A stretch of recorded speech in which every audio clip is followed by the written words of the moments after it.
Okay, Charles Van Morgan. In the news is something relevant to my experience with state government. Is there is a Tennessee state trooper who the news is reporting out near Crossville was off duty, and he was drunk driving, and he hit a man in his work truck and put the man in intensive care. So the news is reporting about the incident, and they're acting like they're against the highway patrol to some degree, but they're pulling punches because that's not the extent of the whole drunken situation with the Tennessee Highway Patrol. Because the news media, the fake news, is reporting a Tennessee state trooper off duty was arrested for putting someone in intensive care because he was drunk driving off duty.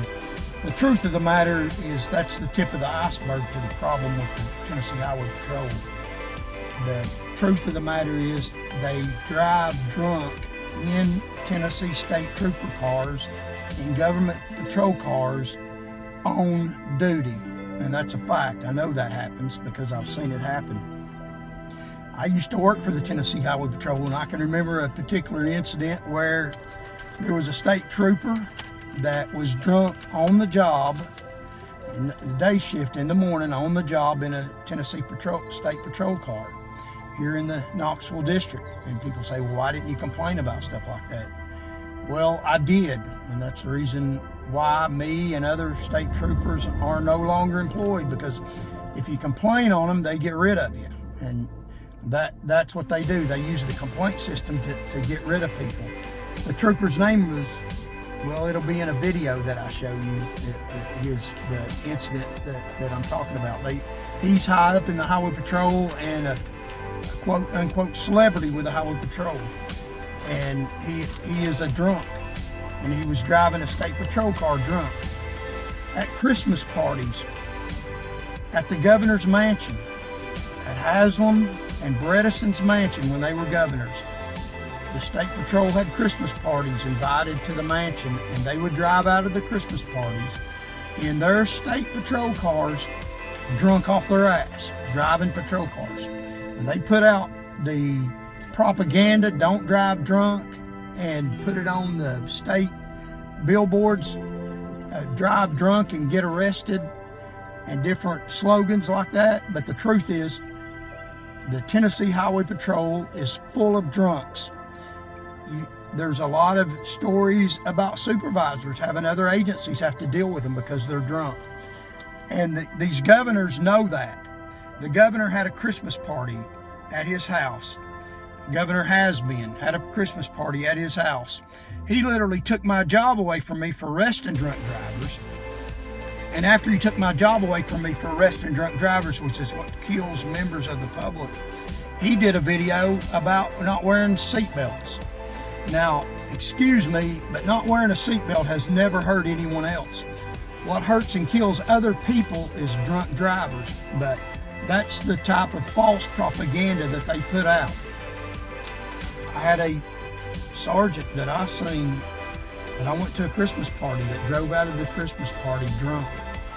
And so I know that they do that. They drive drunk in state patrol cars. Now, I have no animosity towards drunk drivers. I think they need to be arrested, safely put in the backseat of a patrol car, taken to jail, and being able to answer for what they do. I think that the penalty for drunk driving should be less than what it is, because it causes people to run. But I have no animosity towards drunk drivers. In fact, I can remember a time, and I'll show you, in 2010, when I was in a marked patrol car, I came upon a wreck right down here on the interstate at the 386.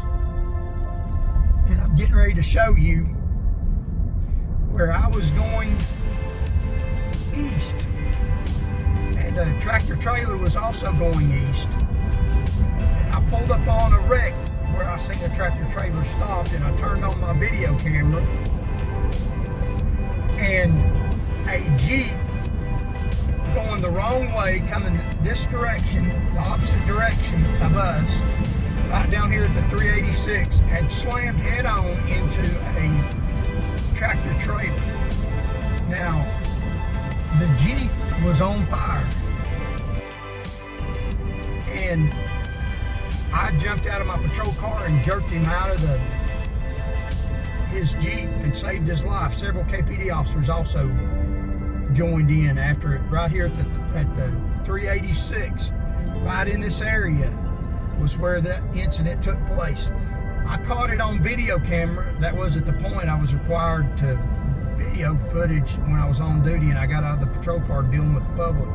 But I showed my supervisor, Sergeant Bobby Clevenger. He saw the video in the car of me pulling out a drunk driver out of a car that was all bloody and passed out. And the Jeep was on fire, saving his life right in this area. Right here is where that took place.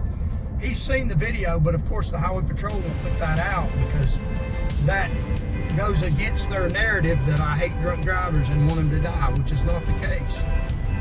But the Highway Patrol is involved in drunk driving in patrol cars, and they need to be stopped.